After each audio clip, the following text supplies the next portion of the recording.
Hello, everyone. My name is Anthony Kendall. I'm the CEO and Director of Vancouver Art Gallery.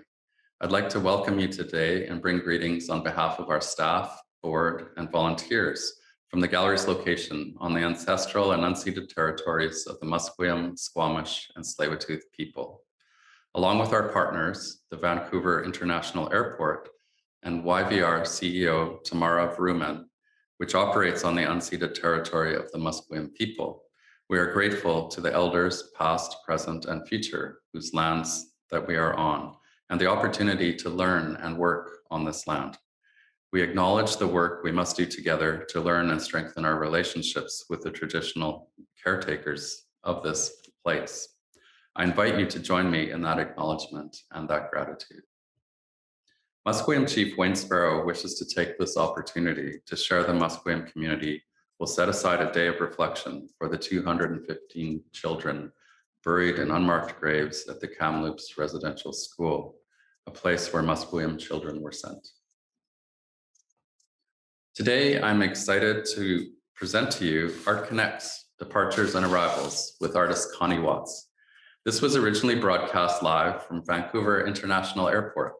For this special Art Connects, we will take you inside YVR's Pacific Passage, a public art installation within one of the airport's arrival gates that features Connie Watts's large-scale sculpture, Hetux, from 2000.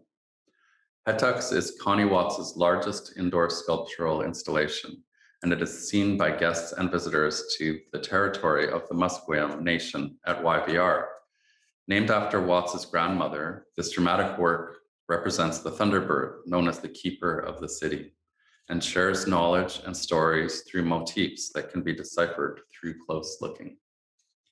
Following this behind-the-scenes tour, Watts will speak to her multidisciplinary art practice and how it relates to ideas of welcoming. She will also discuss how she chooses to share stories that are carried through her ancestors.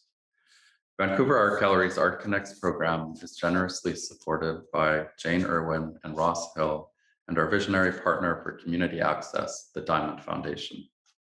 Today's program was made possible through our partnership with Vancouver International Airport, and special thanks to Kate Swaney and the staff from YVR, and Melissa Lee and Stephanie Bokenfor, along with all the other staff at the Vancouver Art Gallery who coordinated this program.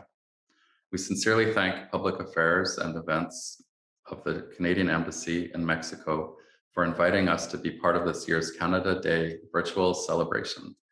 Thank you all for your support, and we wish you a happy Canada Day.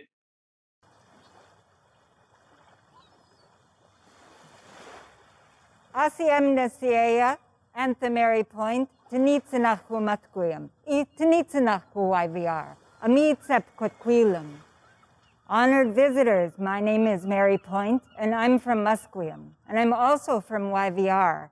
And I'm so pleased to be here today to welcome our dear friend, Connie Watts, and she'll tell us all about her beautiful piece standing behind us, as well Melissa and Stephanie from Vancouver Art Gallery, good friends indeed. Welcome all. Hi everyone, my name is Melissa Lee. I'm the Director of Education and Public Programs at the Vancouver Art Gallery. And hi everyone, I'm Stephanie Bokenfor and I'm the Public Programs Coordinator at the Vancouver Art Gallery. Welcome to this special edition of Art Connects, where we are on location at the Vancouver International Airport. We are very excited to be here at the U.S. Arrivals in the Pacific Passage installation, and we really look forward to hearing from artist Connie Watts about the background story of Heta.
Hi, my name's Connie Watts. I'm Nuchanath Gitsan and Kwakwakawak, and I come here today to talk about my Thunderbird piece, Hetach, and it is the keeper of the sky.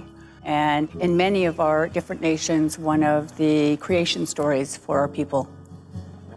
The Pacific Passages was developed to really welcome people. And so Hetach, for me, was looking at the ideas of our space and our place and thinking about how we will welcome people in.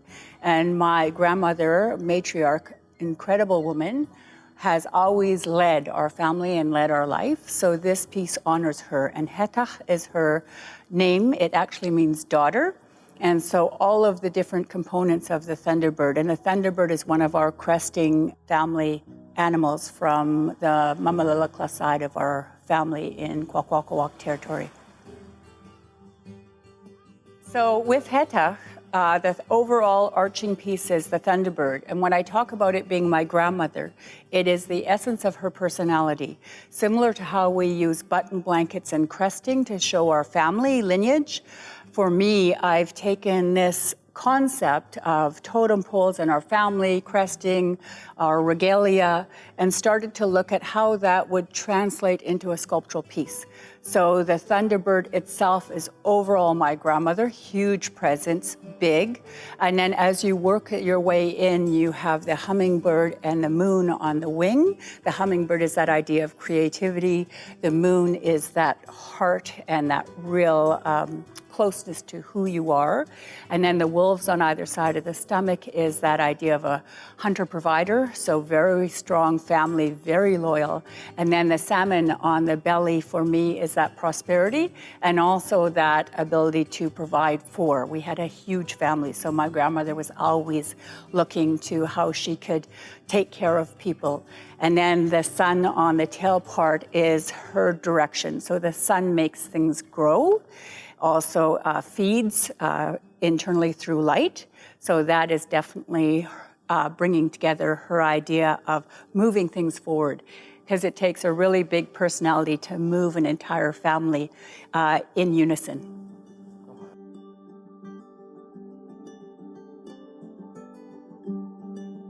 So this project was finalized in 2000. We literally installed it. I had 6 months to complete this piece, so from beginning to end. And they knew it was a short turnaround time. I knew it was a short turnaround time.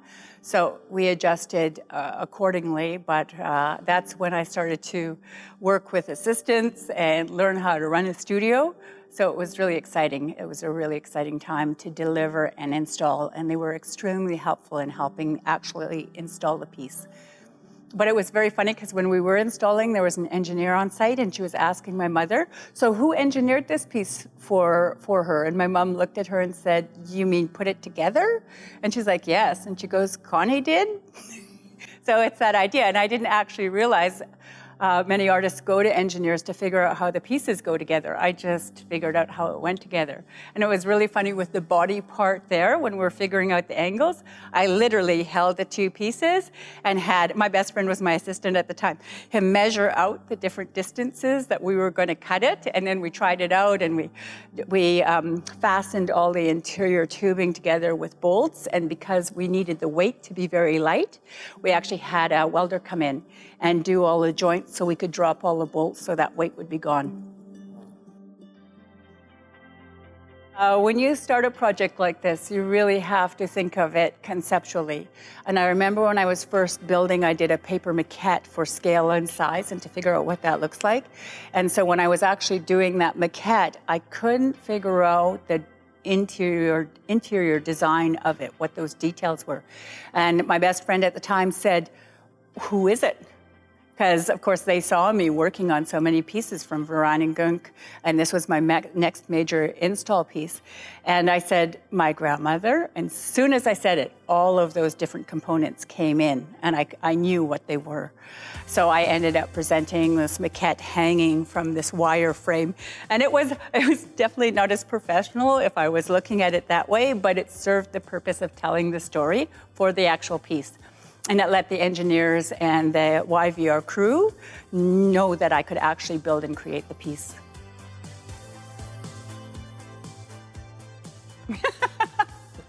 Be a little crazy if you want to pursue a very layered, detailed piece. I also had great support in Port Alberni. The person that powder coated it, I mean, we have so many tiny little grommets. We used one of our boat construction people that actually found the little grommet piece that allowed us to do the ready rods, that allowed us to do the spacers for the different piece in metal. So it was a really good crew that came together that I got to work with.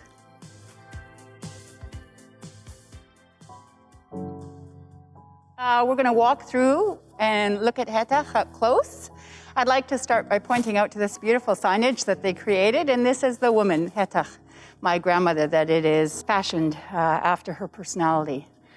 So with the airport, we really had to look at it having to be light, to be suspended over top, and also to have that dynamic, eye-catching quality to it. So I worked with contrasting colors and used aluminum as the foundation to the structure that it's actually built on. So as we walk through Hetach, you can see these pieces. And when I was conceiving it, it really started with the wings because my grandmother's a very creative human being. So the hummingbird, the moon, when she's looking at a human being, when they're coming into her space, you knew if she liked you or not. If she didn't, she was very silent. So that moon is that center emotional part of human beings. So then we work up to the wolf. She really raised a large family. We grew up having and weeding gardens and collecting and canning and fishing. And so it was really that sense of loyalty and providing. And then, of course, talking about fishing, the salmon that are on her belly is that idea of providing and prosperity. It's a real gift for us on the West Coast to have that as our stock and stable for providing food for our communities. And then as you work your way through to the tail part of it, the sun is that idea of guidance. So she really allowed for strong work ethic, strong guidance, strong knowledge. And so that is the driving force. Like sun makes things grow, so it's that idea of growth. And then when the whole thing was complete and the stance of it was set and the lightning snakes were set on her wing, I added this little part up top, and it's a wren. So on her neck. And on the nape of her neck, that is a history keeper. And she could name everyone who they were related to, how they tied back, how the families married in. She knew about everyone, and that's that idea of history.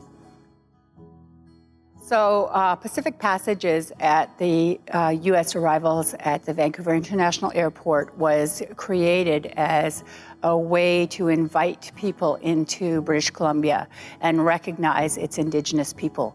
So on the talk, we will be talking about home, community, connection, and how that translates through my work and how I tell those stories.